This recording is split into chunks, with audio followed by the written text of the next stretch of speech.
Hello, good morning students. Welcome to my YouTube classes. Students, पिछले lecture में हमने odd to autumn के बारे में थोड़ी सी जानकारी ली थी और साथ ही साथ ऑड टू ऑटम के फर्स्ट स्टेंजा को भी कवर किया था। और उससे पिछले वाले लेक्चर में हमने ऑड टू ऑटम के जो राइटर हैं, जो पोएट हैं, जॉन कीट्स, उनके इंट्रोडक्शन के बारे में बात किया था। इस पोएम के इंट्रोडक्शन के बारे में बात किया था। और आज के लेक्चर में हम उसी सीरीज़ को आगे कंटिन्यू करते हुए इस पोएम के जो सेकेंड एंड थर्ड स्टेंजा है, फर्स्ट हमने कंप्लीट कर लिया था। सेकेंड एंड थर्ड में से आज हम सेकेंड स्टेंजा को कवर करने की कोशिश करेंगे। तो चलिए आज के लेक्चर में हम सेकेंड स्टेंजा को देखते हैं। तो इससे पहले वाले स्टेंजा में बच्चों आपने ये जाना था या मैंने आपको ये एक्सप्लेन किया था कि ऑटम सीजन को एक ऐसा सीज़न बताया जॉन कीट्स ने जो मिस्ट वाला, फॉग वाला सीज़न है और ऐसा सीज़न है जिसमें फ्रूट्स प्रोवाइड किए जाते हैं। फ्रूट्स बहुत सारे हो जाते हैं, चाहे वो वेजिटेबल के रूप में हो, चाहे वो फ्रूट्स के रूप में हो, बहुत सारी चीज़ें आ जाती हैं। ये सीज़न होता है हार्वेस्टिंग का। और मैंने उस समय आपको ये भी बताया था कि ऑटम सीजन को जॉन कीट्स ने क्लोज फ्रेंड बताया है सन का, जो मैच्योरिटी प्रोवाइड करता है। और ये दोनों मिल करके आपस में प्लानिंग करते हैं किस तरह से नेचुरल वर्ल्ड में किस तरह से हमें प्रोवाइड करना है, किस तरह से हमें ब्लेस करना है, किस तरह से हमें लादना है, किसको, वृक्षों को, लताओं को, किससे, फलों से। और जो फल पहले से लदे हुए हैं, how to give ripeness to them, किस तरह से उनको हमें मैच्योरिटी प्रोवाइड करनी है, इसके बारे में वो लोग आपस में बात कर रहे थे। तो फर्स्ट स्टेंजा में सन और ऑटम सीजन के इंटीमेसी, उनके प्लानिंग के बारे में बात की गई है। ऑटम सीजन को थोड़ा सा एक्सप्लेन किया गया है कि किस तरह का सीजन ये है। अब सेकेंड स्टेंजा में जो पोएट है जॉन कीट्स, इसने ऑटम सीजन को 4 पर्सन के रूप में प्रेजेंट किया है, मतलब पर्सोनिफाइड किया है। पर्सोनिफिकेशन का मतलब होता है बच्चों कि जब हम किसी निर्जीव वस्तु को एक सजीव वस्तु की तरह प्रेजेंट करते हैं तो उसको कहते हैं पर्सोनिफिकेशन। पर्सन मतलब व्यक्ति, मतलब व्यक्ति की तरह प्रेजेंट करना, ठीक है। तो निर्जीव चीज़ को सजीव की तरह, व्यक्ति की तरह प्रेजेंट करना या उसकी तरह उससे ट्रीट करना ही पर्सोनिफिकेशन कहलाता है। तो मैंने अभी बताया कि जो सेकेंड स्टेंजा है उसमें जॉन कीट्स ने ऑटम सीजन को 4 टाइम या 4 डिफरेंट पर्सन के रूप में पर्सोनिफाई किया है। इस स्टेंजा में poet John Keats autumn season को पहले एक हार्वेस्टर के रूप में प्रेजेंट करता है। हार्वेस्टर मतलब होता है जो फसल काट करके खलिहान में रखता है और वहाँ पे उसकी रखवाली करता है, या आप ऐसे कह सकते हो कि जो फसलों को साफ करके उसमें से अनाज निकालता है, हार्वेस्टर के रूप में। दूसरा जो पर्सनिफिकेशन उसने यूज किया है एक रीपर के रूप में। रीपर कौन होता है? फसल काटने वाला या काटने वाली। तो ऑटम सीजन को उसने रीपर के रूप में प्रेजेंट किया है। 2 तीसरा जो उसने पर्सनिफिकेशन यूज किया है ग्लीनर के रूप में। ग्लीनर कौन होता है? जो अनाज साफ करने वाली होती है, उसको कहते हैं ग्लीनर। मतलब जब खेत में इस फसल कटने के बाद थोड़े बहुत अनाज पड़े रहते हैं या कहीं टूट के गिरे पड़े रहते हैं, जब जो उनको साफ करता है या उनको उठाता है वो उसको कहते हैं ग्लीनर। और 4th जो उसने पर्सोनिफिकेशन यूज किया है वो है साइडर प्रेशर। साइडर प्रेशर मतलब जो जूस निकालने का काम करता है, फलों के जूस निकालने का काम करता है, उस रूप में इसको प्रेजेंट किया है। तो 4 टाइम इसने ऑटम सीजन को पर्सनिफाई किया है इस स्टेंजा में। चलिए देखते हैं इस स्टेंजा को। Who has not seen the of मतलब often amid thy store, sometimes whoever seeks abroad may find the sitting careless on greenery floor, thy hair soft lifted by the winnowing wind, or on the half-wreathed furrow, sound sleep, drowsed with fume of poppies, while thy hook, spare in the next sweat, and all its twinned flowers. ये जो हमने 6 lines ली हैं starting के, या 7 line ली है, इन 7 lines में 2 personification या 2 person के रूप में ऑटम सीजन को प्रेजेंट किया गया है, बाकी 2 को हम आगे वाले लाइन्स में देखेंगे। तो एक बार हम इसके वर्ड मीनिंग्स को देख लेते हैं कि पहली लाइन में अमिड का मतलब आपको पता है बीच में, और स्टोर मतलब जो खलिहान होता है उसको स्टोर भी कहा गया है, और 6 मतलब क्या होता है सर्च, अब्रॉड मतलब डिस्टेंट प्लेस, वैसे अब्रॉड मतलब विदेश भी होता है लेकिन यहाँ है डिस्टेंट प्लेस, दूर स्थानों पर। सिटिंग केयरलेस आपको पता है ग्रेनरी फ्लोर, सीधी सी बात है वही खलिहान की बात कर रहा है। Thy hair soft lifted winnowing wind, winnowing wind बच्चों ऐसी हवा जो चलती है और हवा चलने के बाद उसमें अनाज की सफाई की जाती है, मतलब कि अनाज में जो थोड़े बहुत कचरे वगैरह रहते हैं उनको साफ करने के लिए जो हवा हम यूज करते हैं उसको हम कहते हैं विनोविंग विंड। आगे बात करें तो पहले एक बार हम शुरू की 4 लाइन्स में देख लेते हैं उसने ऑटम सीजन को किस रूप में प्रेजेंट किया है। तो जैसा कि मैंने आपको पहले ही बताया है कि in the second stanza the poet John Keats personified autumn season in 4 person. First person that he personified is the harvester. Harvester अभी मैंने आपको बता दिया था। तो वो क्या कहता है कि who has not seen thee often amid thy store, कहता है कि कौन तुमको नहीं देख सकता, कहाँ, खलिहान में या अनाजों के बीच में तुमको, कैसे, समटाइम्स whoever seeks abroad में फाइंड, कई बार क्या होता है जो लोग तुमको दूर दूर जगह पे ढूंढते रहते हैं, किसको, ऑटम सीजन को, वो तुमको पा सकते हैं कहाँ, सिटिंग केयरलेसली, लापरवाही के साथ बैठे हुए, कहाँ, ग्रेनरी फ्लोर मतलब वही खलिहान के फर्श पर, और जबकि तुम्हारे जो बाल हैं ना वो ये लिफ्टेड या लिफ्टिंग स्लोवली, ये धीरे धीरे उड़ रहे हैं, और ये हवा किससे उड़ रहे हैं, विनोविंग विंड, अनाज साफ करने वाली हवा से, जो हवा थोड़ी बहुत चल रही है उससे तुम्हारे बाल जो है धीरे धीरे उड़ रहे हैं। तो फर्स्ट 4 लाइन में उसने क्या कहा कि, अब मैं एक्सप्लेन करने जा रहा हूँ, आप देखिएगा कि the autumn season can be scene easily, the autumn season can be scene, देखी जा सकती है, ईजिली आसानी से, कहाँ, amid the crops, amid the crops या अमिड द स्टोर, फसलों के बीच में या खलिहान के बीच में या खलिहान में देखी जा सकती है। ठीक है, बोलता the person who seeks to you या who searches for autumn season, the person who search for the autumn season, they can find the autumn season very easily, कहाँ, sitting carelessly amid the granary या on the granary floor। क्या कह रहा है, पहली line में तो उसने ये कहा कि the autumn season can be seen easily, कहाँ, अमिड द स्टोर या amid the crops.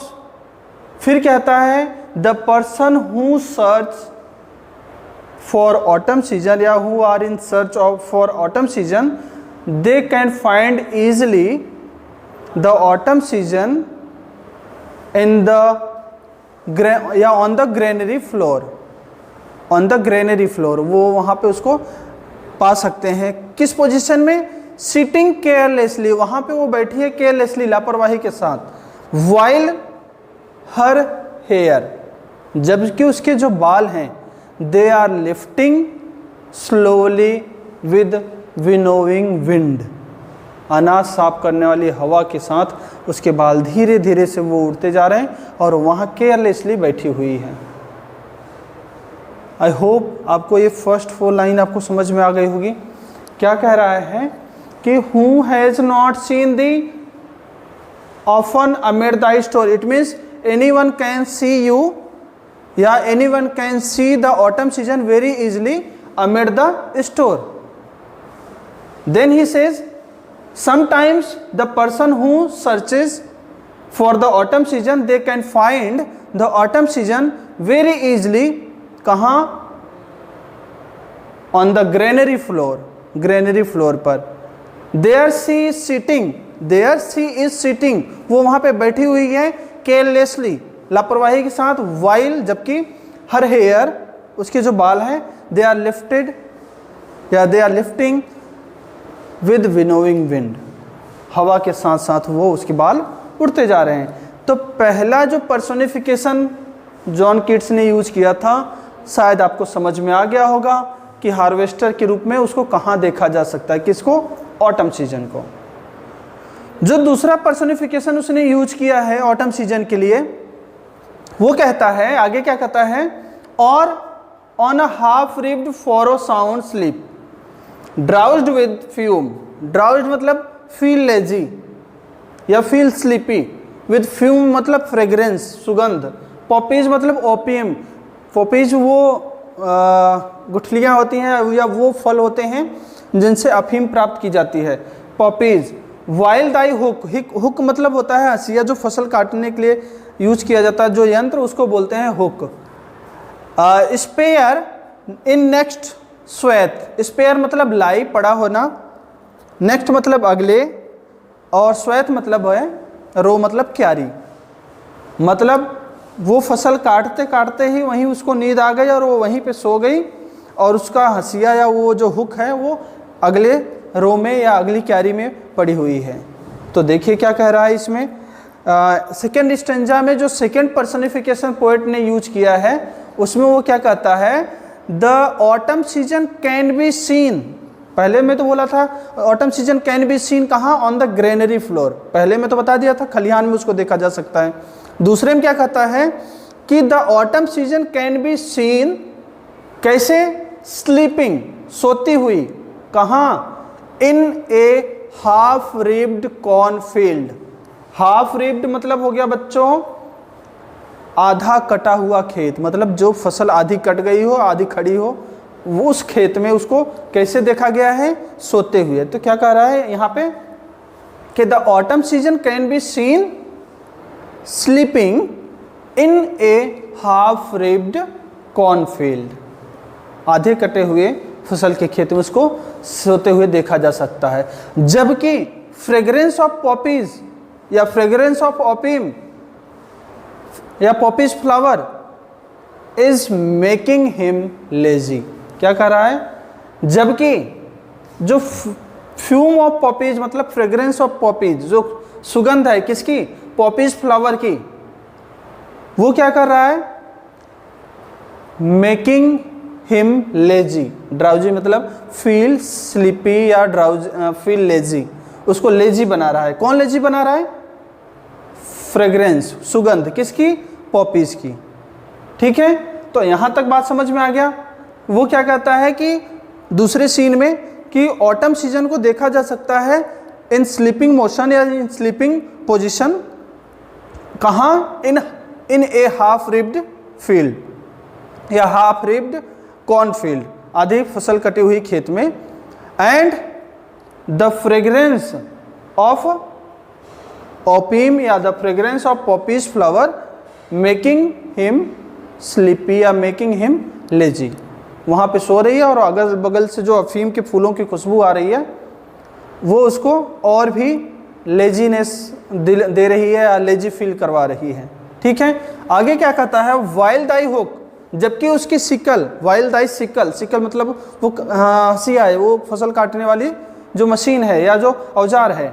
While thy sick spare मतलब lies in the next row, next row अगली क्यारी में पड़ी हुई है। और ये पूरा का पूरा सीन जो है ना इंटेंगल्ड, उलझा हुआ सा दिखाई दे रहा है। तो पहले स्टेंजा में हमने ऑटम सीजन और सन के बारे में बात किया, दूसरे स्टेंजा में उसने पोएट ने पर्सोनिफिकेशन, 4 पर्सोनिफिकेशन यूज किए, जिसमें से हमने अभी 2 पढ़े। पहला पढ़ा कि वो हार्वेस्टर के रूप में है और पहले उसको ऑटम सीजन को कहाँ देखा जा सकता है, खलिहान में देखा जा सकता है। फिर वो कहता है कि ऑटम सीजन को हम आधे फसल कटी हुई खेत में भी देख सकते हैं, वो वहाँ पे अफीम की खुशबू के साथ गहरी निद्रा में या डीप स्लीप या साउंड स्लीप में है। और उसके हंसिया की बात कर रहे हैं आप, फसल काटने वाले औजार की बात कर रहे हैं, बोल रहे हैं कि वो जो फसल काटने की औजार है उसके पास वो अगली क्यारी में पड़ी हुई है कि आगे की कटिंग के लिए वो वहाँ आगे से स्टार्ट करेगी।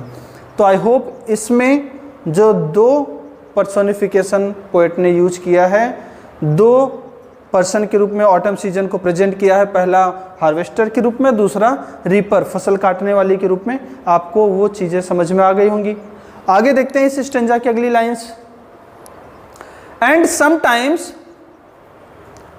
Like a ग्लीनर thou do keep steady with leaden head across a brook, or by a cider press with patience look thou watch the last oozing hours by hour। अभी मैंने बताया था कि उसने किस रूप में प्रेजेंट किया है ऑटम सीजन को, हार्वेस्टर के रूप में हमने पहले सीन में देखा, दूसरा रीपर के रूप में, फसल काटने वाले के रूप में हमने दूसरे सीन में देख लिया। अब ग्लीनर और साइडर प्रेसर 2 बच गए। अब देखिए पहली लाइन में वो बोल रहा है कि समटाइम्स लाइक ए ग्लीनर, ग्लीनर अभी बताया था मैंने आपको, फसल बटोरने वाली, साफ करने वाली।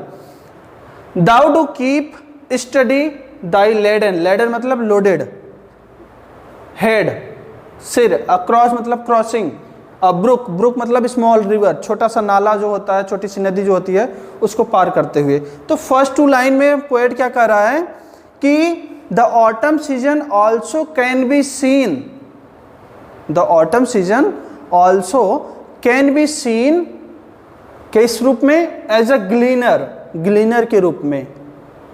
And what she is doing, the gleaner या the autumn season is crossing, crossing a brook, वो क्रॉस कर रही है या पार कर रही है क्या, एक ब्रुक, एक छोटा नाला।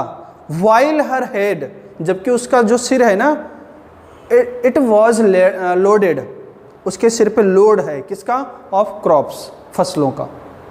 तो अभी क्या कह रहा है फर्स्ट 2 लाइन में, the poet John Keats again personified the autumn season in the form of, या in the form of gleaner, gleaner के रूप में उसको पर्सनिफाई करता है। एंड सेज, और कहता है कि sometimes the autumn season can be seen as a gleaner, एक ग्लीनर के रूप में, क्रॉसिंग अ रिवर या क्रॉसिंग अ स्मॉल रिवर या brook, while her head is loaded with crops, जबकि उसके सिर पर क्या है, फसल का गट्ठर है। आप इमेजिन कर लो ना, इमेजिन ये चीज़ कर लो कि एक लेडी है अपने सिर पे फसलों का बोझा या गट्ठर लिए हुए और एक नाले को क्रॉस कर रही है। उस सीन को यहाँ पे उसको प्रेजेंट किया गया है, किसको, ऑटम सीजन के रूप में, या ऑटम सीजन को ग्लीनर के रूप में इस सीन में ऐसे प्रेजेंट किया गया है। क्लियर। अगली 2 लाइन में देखते हैं क्या है, और by cider press with patience look the was the last oozing hours by hour. अब कभी आपने वो देखा होगा जो जूस निकालते हैं, गन्ने का जूस निकालते हैं, मौसमी का जूस निकालते हैं, तो कभी आपने उन लोगों को देखा होगा कि वो लोग मशीन चलाने के बाद उसमें से गिरते हुए बूंद का इंतज़ार करते रहते हैं, जब इसकी धार ख़त्म हो जाए या इसमें से बूंद गिरना ख़त्म हो जाए तब वो हटाएं अपने बर्तन को उसके नीचे से।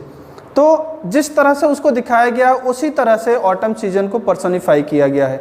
The poet again personified the autumn season as a cider presser. Cider press क्या होता है, मशीन होती है जो दबा करके क्या जूस निकालती है। तो बोलता है उसको साइडर प्रेसर के रूप में प्रेजेंट किया है, किसको, ऑटम सीजन को। तो इस समय क्या कर रहा है, the poet says that the autumn season can be seen as a person, the autumn season can be seen as a person who is crushing, जो तोड़ रहा है, मरोड़ रहा है किसको, fruits, in a wooden press. Wooden press एक machine है या एक औजार है जिसमें वो दबा करके रस निकालते हैं। तो क्या कह रहा है, the autumn season can be seen as a person, autumn season को एक पर्सन के रूप में देखा जा सकता है, who is crushing the fruits, जो कि फ्रूट्स को क्रश कर रहा है, in the wooden press, wooden press में, लकड़ी के बने हुए उस औजार में। And this person seats by the cider press, मतलब ये जो पर्सन है ना, वो साइडर प्रेस, उस मशीन के बगल में बैठ करके क्या कर रहा है, पेशेंस लुकिंग पेशेंसली, धैर्यपूर्वक देख रहा है उसको, किसको, द फ्लोविंग, ये लास्ट वॉजिंग मतलब फ्लोविंग ऑफ जूस, जो जूस बह करके आता रहता है उसको देख रहा है, या उसके ड्रॉप्स को देख रहा है। आवर्स बाय आवर्स मतलब फॉर आवर्स, घंटों तक।